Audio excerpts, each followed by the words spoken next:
Hello and welcome to Common Ground, an inside look at Suffolk County. I'm your host, Sheriff Steve Tompkins. Now, for those of you that have been watching the show for quite some time, you know that I'm a political junkie. So right now I am in my glory. This mayor's race and the city council races and the special elections, I mean, I just can't get enough of it. And to that end, today we have another in our series of mayoral candidates, and that would be Charlotte Golar Richie, who's going to sit with us for a little while, and she's going to talk to us about issues of importance to you and issues of importance to her, and what her administration as mayor would look like. So without any further ado, Charlotte, thank you so much for coming on. Oh, Sheriff, it's good to be here. Really it's good to say Sheriff Tompkins, right? Okay. Since I've known you way back when. Way back when, right. Exactly. You know, I appreciate that, and I'm having a good time. In my job, are you having a good time campaigning? Well, you know what? This is a thrill.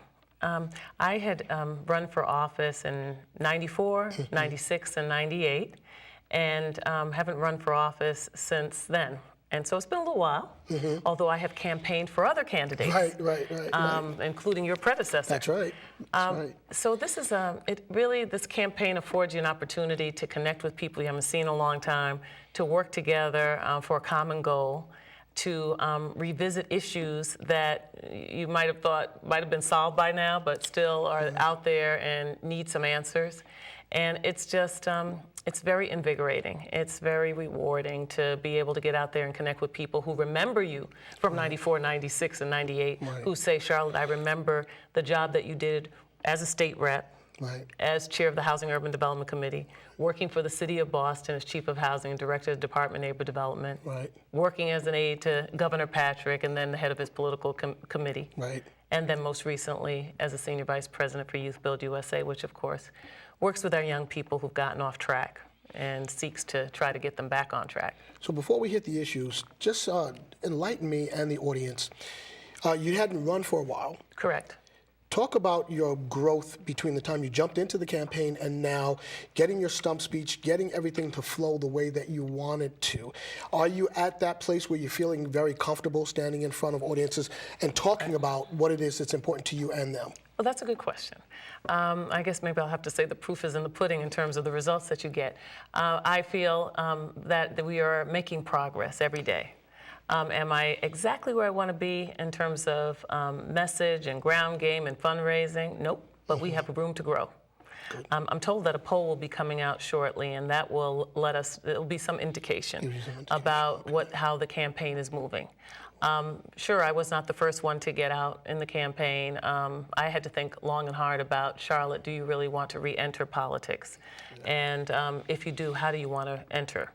It was very important to me that I talk to the mayor, who I worked with for 8 years. It was important that I reach out to the governor, that I talk to my current, or the person who I most recently worked for, Dorothy Stoneman, who is the founder of Youth Build, and then also my family. But having decided to run, and that was at the end of April, I then needed to quickly, you're right, get my speech together in terms of what my message, it's not just having a speech, right? But to really think carefully about, why do I want to do this thing, Steve? And what do I think I can accomplish that others haven't been able to accomplish, right? What makes me think that I can be mayor and that I'm going to be able to get something done on education, on, sort of the issues around gun control, when others have tried, and frankly, these issues still persist. Right. So, and I actually think that I am going to make a difference in those areas. And partly it is because I'm going to bring this renewed commitment and intensity, conviction, an ability to bring people together in ways that I know that not everybody can. I mean, I'm even thinking about you and me.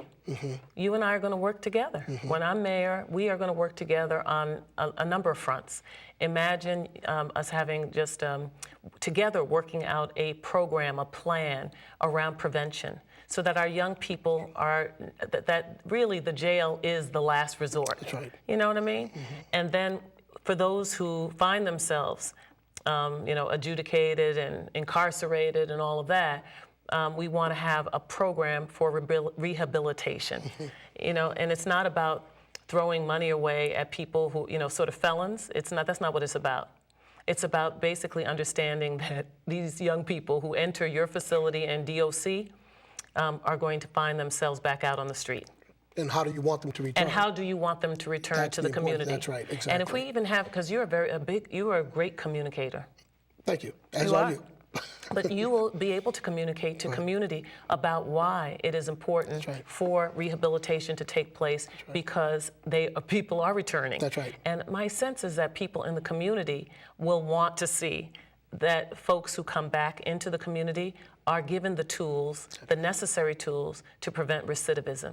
Well, when people talk to me about why we should look at corrections versus warehousing, I say because one, we're in the second chance business, but two, most of these folks have others attached to them, mothers, fathers, sisters, brothers, children. And so you have to look at the domino effect. And if you can return a person or help a person return back to their communities in a stronger position, then that means there's more positivity along those other lines. And so that's really what we look at insofar as you're talking about reintegration or reentry and how we can do it better. So you become mayor, I can't wait. I'll be one of the first people on your call list to say, you remember, we talked about this, and so let me know when we can get busy. But now let's shift a little bit and just touch on 2 or 3 of the other burning issues for you that are of importance that people will want to know about, that you're going to champion. So, I mean, I think this issue, okay, so we can leave public safety for a minute, but I want to just say that, as you have done, around understanding that it's going to take all of us working together, right? I am going to work closely with police. In fact, I am talking to officers right now about this, because I'm not going to be able to solve the crime issue without knowing that the principal folks who are charged with protecting our citizenry are the police. And we need to learn from them. What are their obstacles? What are their challenges?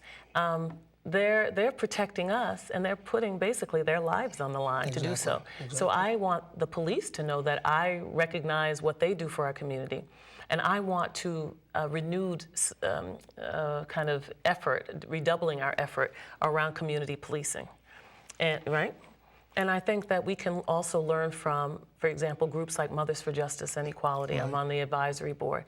Mona Lisa Smith and her team and the mothers there are incredible. I listened to Pastor Kim Odom, what she has gone through. I have also learned from folks and women like Tina Sherry, who for the Louis D. Brown Peace Institute. She will be very excited to be able to work with us as a team to address some things. She is an amazing woman. Lost her son in 1993 to a bullet that caught her son on the way to a gang violence Christmas party. So, I am very much focused on the crime piece, not because I thought that was what I was going to be wanting to do necessarily as mayor or whatever, but because aside from the fact that it's a life and death issue, it impacts seriously all that we want to do in community. When you have bullets flying, it is going to be that much harder to get businesses to locate in neighborhoods, right? Let me offer you this. So the miracle in policing that they had back, I believe it was in the 80s or 90s. I remember Secretary Cabral telling me about it. So you had all of these agencies working together on law enforcement and community and faith-based agencies. And they did a real good job with reducing crime and getting criminals off the street. One of the things that they didn't really look at is going back to what we just talked about, reentry.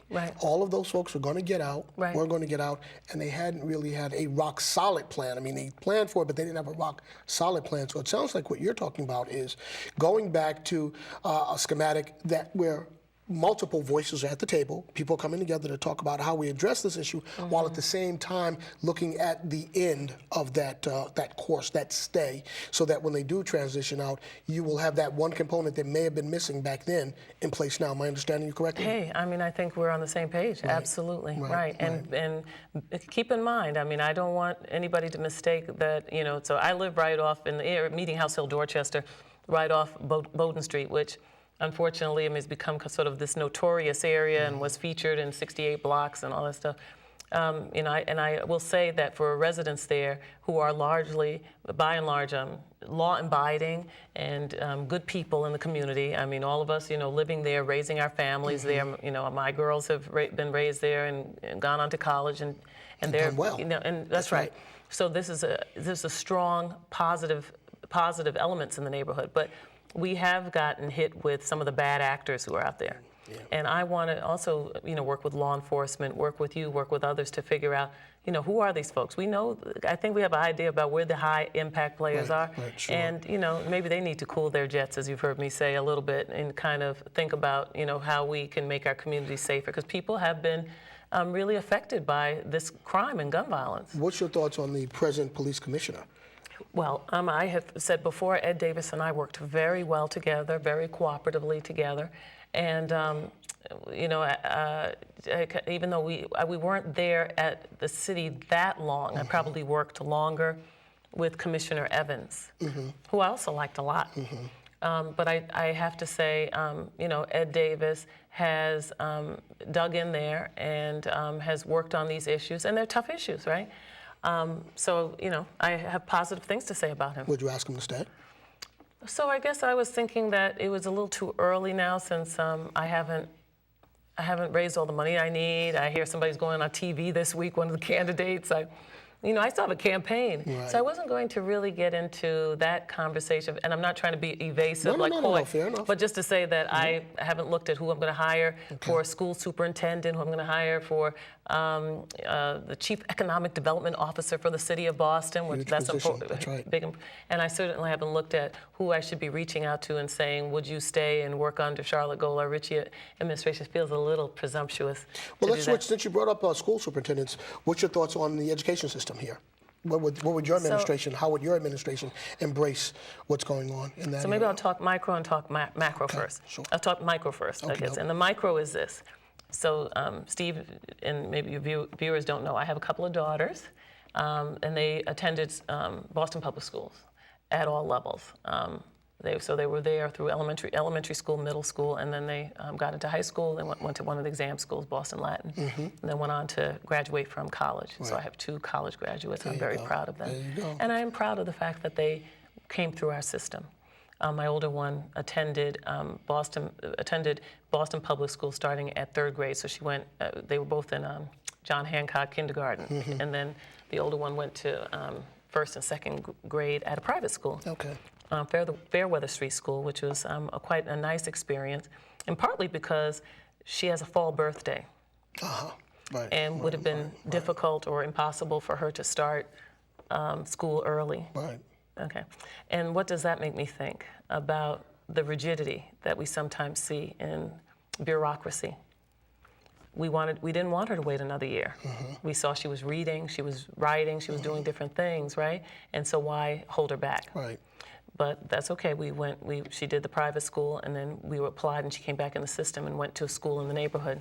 I will say that the school that she attended is not considered, at least today, as the top tier school, right? Okay. But it worked for us. Okay. And it had wonderful leadership, principal, assistant principal, terrific teachers, and they created a culture that was one that was welcoming, that supported students' learning, and that appeared to me to support teachers so that they could teach and that students could do well. There were extracurricular activities that the leadership brought into the schools.